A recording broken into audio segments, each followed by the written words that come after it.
ഇന്ത്യയും ബംഗ്ലാദേശും തമ്മിലുള്ള ബന്ധം ഏറ്റവും മോശകരമായ അവസ്ഥയിലാണ് നീങ്ങിക്കൊണ്ടിരിക്കുന്നത്. പുതിയ സർക്കാരിന്റെ കീഴിൽ ബന്ധം മെച്ചപ്പെടുത്താനുള്ള ശ്രമങ്ങൾ നടന്നുവരുന്നുണ്ട്. ഇതിനിടയിൽ ഇന്ത്യ വിരുദ്ധത തലയ്ക്ക് പിടിച്ച ബംഗ്ലാദേശി ചെറുപ്പക്കാരെ ഇന്ത്യക്കെതിരെ ഉപയോഗിക്കാൻ പാകിസ്ഥാൻ ശ്രമം ആരംഭിച്ചിട്ടുണ്ട്. ഇന്ത്യയിൽ ഭീകരാക്രമണം നടത്താൻ ലക്ഷ്യമിട്ട 8 പേരെയാണ് 2 സംസ്ഥാനങ്ങളിൽ നിന്ന് പിടികൂടിയത്.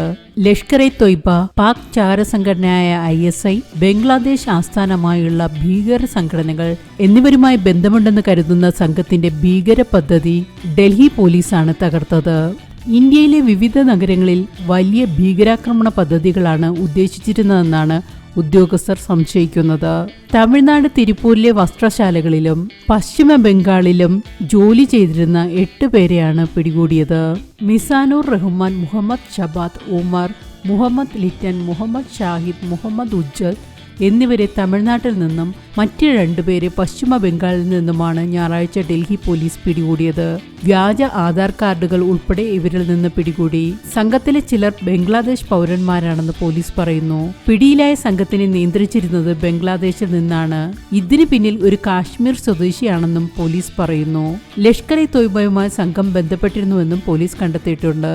ബംഗ്ലാദേശിൽ നിന്ന് ഇന്ത്യയിലെത്തി അന്യ സംസ്ഥാന തൊഴിലാളികൾക്കിടയിൽ പ്രവർത്തിക്കുന്നവരായിരുന്നു പിടിയിലായ സംഘത്തിലെ വിദേശികൾ. വ്യാജ ആധാർ കാർഡ് ഉൾപ്പെടെ സംഘത്തിൽ നിന്ന് പിടികൂടിയിട്ടുണ്ട്. ഭീകരപ്രവർത്തനങ്ങളെ പിന്തുണച്ചുള്ള ഓൺലൈൻ പോസ്റ്റുകളെക്കുറിച്ചുള്ള അന്വേഷണത്തെ തുടർന്നാണ് ഈ ഓപ്പറേഷൻ. പ്രാദേശിക പോലീസിന്റെ സഹായത്തോടെയാണ് സംഘം തിരുപ്പൂരിലെത്തിയത്. ഈ 6 പേരും മേഖലയിലെ വസ്ത്രനിർമ്മാണ ഫാക്ടറികളിൽ ജോലി ചെയ്യുകയായിരുന്നുവെന്നും വ്യാജ ആധാർ കാർഡുകൾ ഉപയോഗിക്കുകയായിരുന്നുവെന്നും അന്വേഷണ ഉദ്യോഗസ്ഥർ കണ്ടെത്തി. സംഘത്തിൽ നിന്ന് മൊബൈൽ ഫോണും സിം കാർഡുകളും ഉൾപ്പെടെ പിടികൂടിയിട്ടുണ്ട്. ഇവ ഡിജിറ്റൽ തെളിവുകളാണ്. വരും ദിവസങ്ങളിൽ കേസ് സംബന്ധിച്ച് വിശദമായ അന്വേഷണവും പരിശോധനകളും നടക്കും.